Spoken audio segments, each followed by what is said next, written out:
どうやら父親には会えなかったようだ。そっか。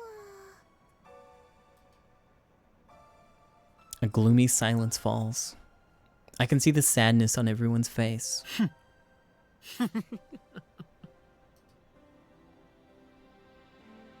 I begin to laugh.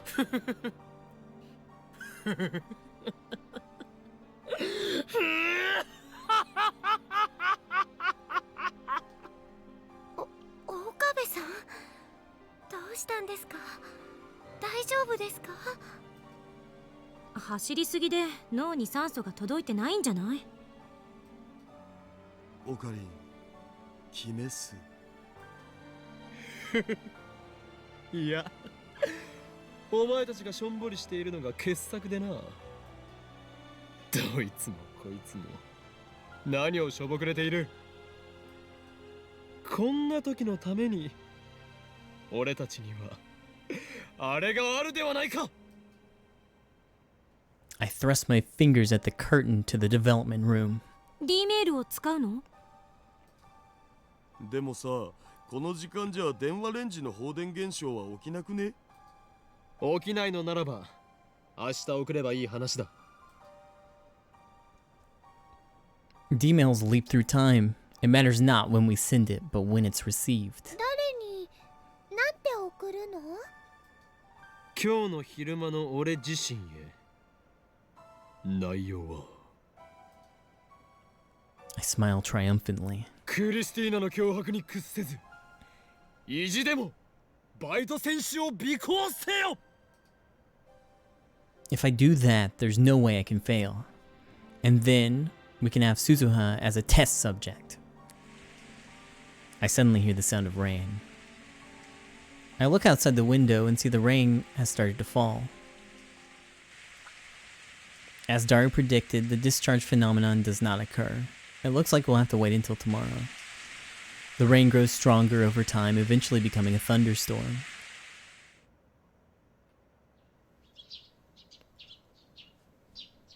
The next day, there isn't a cloud in the sky. It's hard to believe that it rained all night. I keep checking the Brontube workshop through the window, but the morning passes without any signs of Suzuha. Daru, lol, what? Check the news, Okarin. The satellite up and disappeared. Oh noes, lol. Disappeared. They say that the satellite disappeared. I wonder what happened. Did it fly away? It's like a magic trick. Well, good night.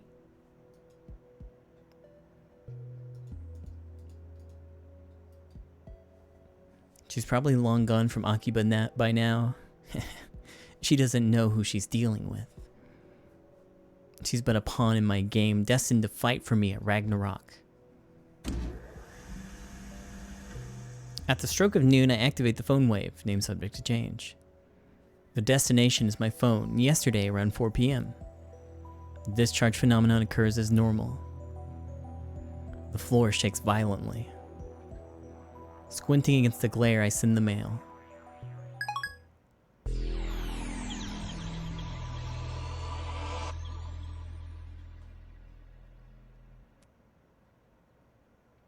My brain shakes violently, my vision flickers. As the vertigo passes, I can hear my heartbeat and feel the warm blood coursing through my body. I blink slowly. That was the sensation of reading Steiner activating. And so I know Suzuha is ours. I hurry down the stairs. I step outside and look into the front of the building. What belongs there has returned. A mountain bike polished to a shining finish. And on the bench next to it, looking up in the summer sky, is Amane Suzuha. Ohayo, バイト戦士。 I try to remain calm as I call out to her. うーす。 She greets me in her usual listless fashion. サボり中か？だって客来ないし。それに昨日は夜中まで上で騒いでたからさ。すっごく眠たいんだよね。夜中まで騒いでいた？誰が？岡部倫太郎さ、昨日お酒飲んでたっけ？酔っ払いだな。未成年なのにダメなんだぞ。We've shifted from a world line where we failed to stop Suzuha from leaving to one where we succeeded. As a result, the events of yesterday changed. 俺たちは昨日の夜、お前が父親に会えなかったので実験台となってもらうための最後の晩餐を開いた。そうだな。そうそう、昨日も君そんなこと言ってた。昨日は私のためにサンキュー。いまいちよく覚えてないんだが、俺は一体どうやってお前を確保した？まさか本当に昨日お酒飲んでた？いいから聞かせてくれ。私がタイムマシンオフ会から帰ろうとしたら。ちょっと待て、タイムマシンオフ会？That's the same offline meeting that Daru was going to. それが父親が現れるかもしれないという場所だったのか。そうだって昨日説明したじゃん。それで帰ろうとしたらいきなり君と橋田至、それに椎名真由里が現れて、私はラボに連行されました。めでたしめでたし。 So my pursuit of Suzuha was a resounding success. I can't help but smile at how smoothly things went. Suzuha, meanwhile, looks back up at the clear blue sky. 昨日は楽しかったな。 Her tone sincere. マキセ・クリスさえいなければもっと楽しめたけどさ。あいつの作ったアップルパイ、殺人的なまずさだったし。でも漆原ルカのカレーは極上だった。君たちのラボ、サークルみたいなものだっけ？ああいう場所ってさ、なんかいいね。みんな仲が良くていつも楽しそうで、あんなに心地いい時間は生まれて初めてだったよ。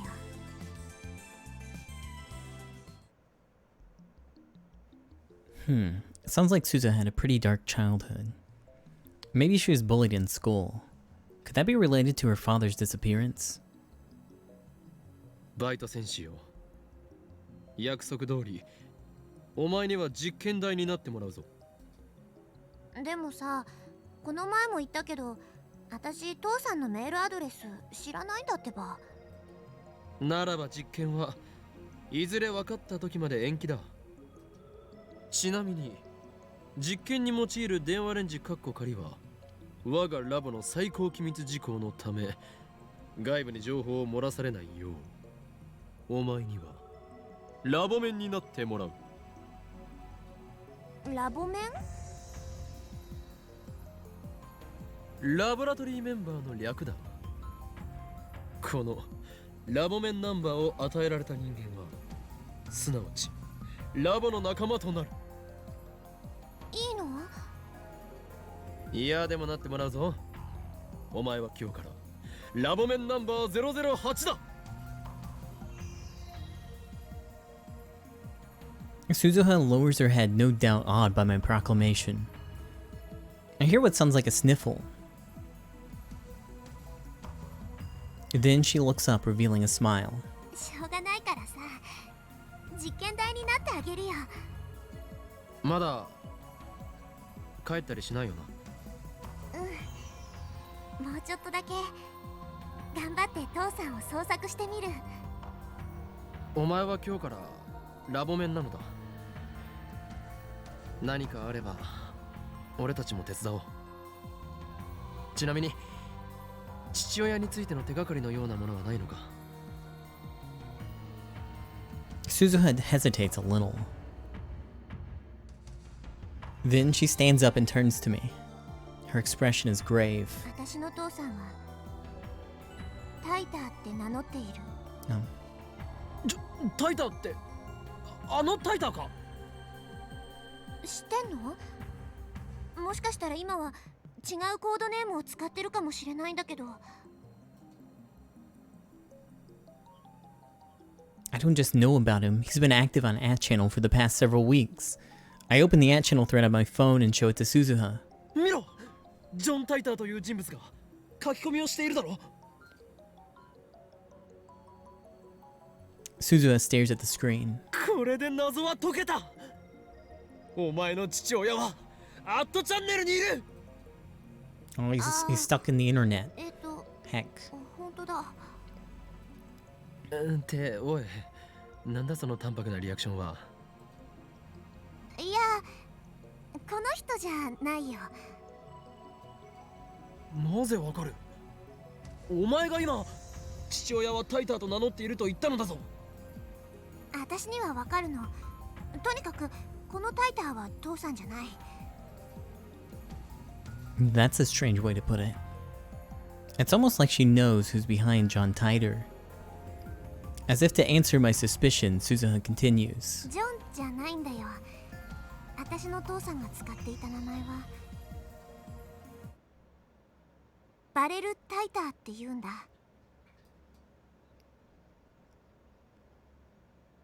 Oh my god, is that the end of the chapter? Holy fuck. No.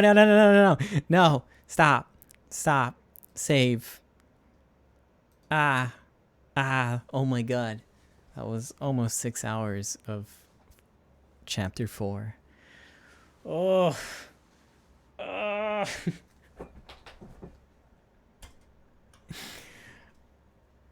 I need to go eat and live some of my life today. So I'm gonna run. Thank you, friends, for being here for this very, very, very long chapter. I think the longest one so far. Yeah, definitely. I will see you tomorrow. It's probably not gonna be Steins Gate. Just a heads up, just so you know. I know a lot of people have been asking me about it like every day, and it's definitely not gonna be Steins Gate. Anyways, bye, friends. Have a good one.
Before I go, though,